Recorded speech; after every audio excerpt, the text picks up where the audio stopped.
Hi hello friends, എല്ലാ കൂട്ടുകാർക്കും നമ്മുടെ മഴതോരി മുമ്പേ സീരിയലിൽ ഇനി വരാൻ പോകുന്ന ഒരു അടിപൊളി എപ്പിസോഡ് റിവ്യൂയിലേക്ക് തന്നെ സ്വാഗതം കേട്ടോ. ചാനൽ ആദ്യമായിട്ടാണ് കാണുന്നുണ്ടെങ്കിൽ ഒന്ന് സബ്സ്ക്രൈബ് ചെയ്ത് ലൈക്ക് ചെയ്ത് സപ്പോർട്ട് ചെയ്യാൻ വേണ്ടി മറക്കല്ലേ.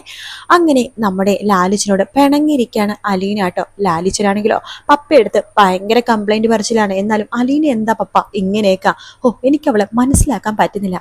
ഇവിടുത്തെ വേലക്കാരത്തോട് വഴക്ക് പറഞ്ഞുകൊണ്ടിരിക്കുക അവരെ ഉപദേശിച്ചുകൊണ്ടിരിക്കുക. അവളുടെ ആ നിപ്പും ഭാവമൊക്കെ അപ്പം കണ്ടില്ലേ. ഇത് ഔതുക്കുട്ടി പറയണ്ട്, അവളെ ചിന്നമ്മയുടെ തനി പകർപ്പ. എന്റെ അമ്മ ഇങ്ങനെയൊന്നും പെരുമാറില്ലായിരുന്നു. ആര് പറഞ്ഞു? അവള് പുറമെ ഒന്നും പെരുമാറില്ല, പക്ഷെ ബെഡ്റൂമിൽ കയറി കഴിഞ്ഞാൽ എനിക്ക് ചെവിക്ക് സമാധാനം തരില്ല. ഇതേപോലത്തെ സംസ്ഥാനം തന്നെയായിരുന്നു. അത് പണ്ടത്തെ കാലത്തെ ചിന്നമ്മ, ഇത് ഇപ്പത്തെ ചിന്നമ്മ. ഉള്ള കാര്യങ്ങൾ അപ്പൊ തന്നെ മുഖത്ത് നോക്കി പറയും. എടാ, പെൺപിള്ളേർക്ക് അതാണ് ഏറ്റവും വലിയ വേണ്ട ഗുണം എന്ന് പറയുമ്പോഴേക്കും എന്നാലും എനിക്കിതൊന്നും പറ്റുന്നില്ല അപ്പ. അവൾക്ക് എന്ത് പറഞ്ഞാലും അപ്പ അവൾ പറഞ്ഞൊരു ഡയലോഗ് ഉണ്ട്, അവൾ അനാഥാലയത്തിൽ അങ്ങനെയായിരുന്നു ഇങ്ങനെയായിരുന്നു എന്നൊക്കെ. അത് കേൾക്കുമ്പോൾ പിന്നെ എനിക്കൊന്നും പറയാൻ തോന്നില്ല. അപ്പ എനിക്കറിയായിരുന്നോ എനിക്കിങ്ങനത്തെ ഒരു മോളുണ്ട്, അവൾ അനാഥാലയത്തിലാണെന്ന്. അങ്ങനെ എങ്ങാനും അറിഞ്ഞിരുന്നെങ്കിൽ ഞാൻ അവൾ അനാഥാലയത്തിലിട്ട് കഷ്ടപ്പെടുത്തുമായിരുന്നു അപ്പ. അതൊക്കെ അവൾക്ക് ആലോചിച്ചൂടെ? എടാ, നിങ്ങൾ രണ്ടുപേരുടെ ഇടയിൽ ഞാൻ മധ്യസ്ഥ നിന്ന് ഞാൻ മതിയായി എനിക്ക്.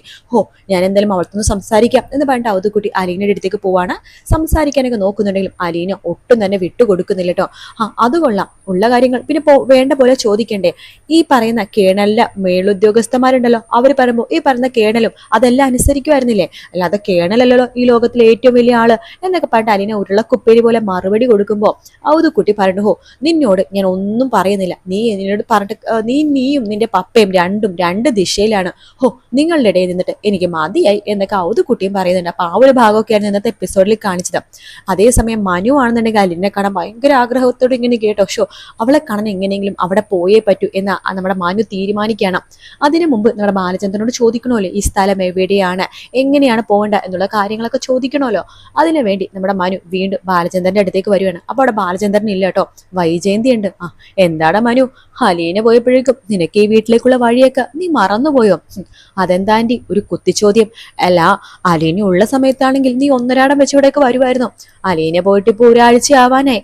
അതേ പിന്നെ നിന്നിവിടെ കണ്ടിട്ടുമില്ല വന്നിട്ടുമില്ല. ഇവിടെ ഉള്ളത് നിന്റെ സഹോദരങ്ങൾ തന്നെയാണ് എന്ന് പറയുമ്പോഴേക്കും ആന്റിയുടെ ഈ മഞ്ഞ കണ്ണു വെച്ച് കാണുന്ന കാഴ്ചയൊക്കെ അത് ആന്റിക്ക് മാത്രമേ മഞ്ഞ കളറിൽ കാണുള്ളൂ. മറ്റുള്ളവർക്ക് അങ്ങനെ കാണുമെന്ന് ഉദ്ദേശിക്കുന്ന ആന്റിയെ വെറും മണ്ടിയാണ്. പിന്നെ ആന്റിക്കൊരു വിചാരമുണ്ട്, എല്ലാവരും ആന്റിക്ക് എതിരാണെന്ന്. ആന്റി അങ്ങനെ വിചാരിക്കുമ്പോൾ ആന്റി ഒരു കാര്യം ആലോചിക്കണം എപ്പോഴും. ആന്റിനേക്കാളും പ്രായത്തിൽ ഞാൻ ചെറുതാണെങ്കിലും ഞാൻ പറയുന്ന കാര്യങ്ങൾ ആന്റി ഓർത്തു വെച്ചോ. ആന്റിയുടെ ആങ്ങളമാരും ആന്റിയുടെ ഭർത്താവ് ആന്റിയുടെ മക്കൾ ഈ പറയുന്ന ഞാനെല്ലാം ആന്റീനെ എതിർക്കുന്നുണ്ട്. ആന്റീനോട് ഇത്തിരി നീങ്ങി നിന്ന് സംസാരിക്കുന്നുണ്ട്. ആന്റീനെ ആ കാര്യങ്ങളൊന്നും കേൾക്കുന്നില്ല. ആന്റി അടുത്ത് ചെറിയൊരു ഇഷ്ടക്കുറവ് കാണിക്കുന്നുണ്ട്. അവരെല്ലാവരും ആന്റിനെ ഉപദേശിക്കുന്നുണ്ടെങ്കിൽ അതിന്റെ അർത്ഥം ആന്റി തെറ്റാണെന്നാണ്. അത് സമ്മതിച്ചേ പറ്റൂ. ഞാൻ തെറ്റാണെന്നോ? ഈ വൈജയന്തി തെറ്റാണെന്നോ? നീ ബാലചന്ദ്രന്റെ കൂടി എന്നെ ഉപദേശിക്കാൻ വേണ്ടി തുടങ്ങിയിരിക്കുകയാണോ? ഇത് തന്നെയാ ആന്റിയുടെ പ്രശ്നം. എന്ത് പറഞ്ഞാലും ആന്റി അതൊന്നും കേൾക്കില്ല. ആന്റിക്ക് ആന്റിയുടേതായിട്ടുള്ള രീതിയുണ്ട്, അത് മാത്രമേ ആന്റി കേൾക്കുള്ളൂ. ആന്റി അത് മാത്രമേ മനസ്സിൽ വെച്ചോണ്ടിരിക്കുള്ളൂ. അതുകൊണ്ട് ഞാനിതൊന്നും പറഞ്ഞിട്ട് ഒരു കാര്യമില്ലെന്ന് എനിക്ക് നന്നായിട്ട് അറിയാം. പക്ഷെ പറയേണ്ട ഉത്തരവാദിത്വം എനിക്കുണ്ട്.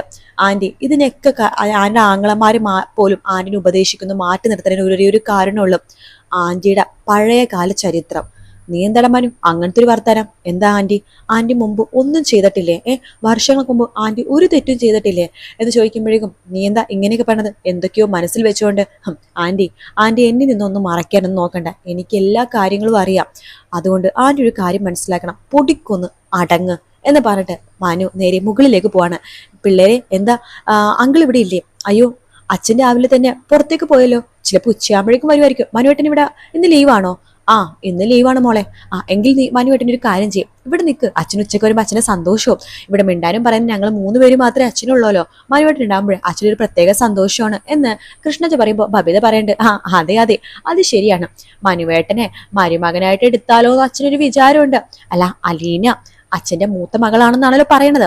അപ്പൊ മനുവേട്ടൻ അലിനെ കെട്ടുവാണെങ്കിൽ മനുവേട്ടൻ സ്വന്തം മരുമകനായില്ലേ? അപ്പൊ അച്ഛൻ എപ്പോഴും കാണാലോ.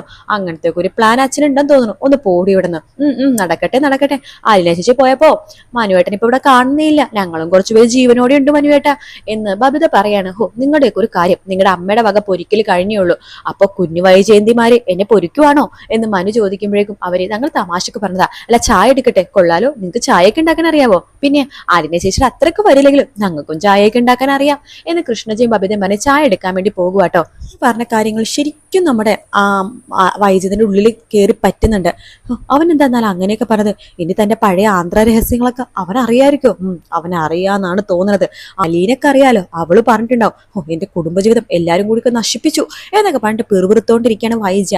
ആ സമയത്ത് ബാലചന്ദ്രൻ അവിടേക്ക് വരുന്നുണ്ട്. ബാലചന്ദ്രനോട് മനു സംസാരിക്കുന്നുണ്ട്. അത് ഞങ്ങളെ ഞാൻ വന്നതേ അലീനേന്റെ ആ ഒരു അഡ്രസ്സിനെ കുറിച്ച് അറിയാനാണ്.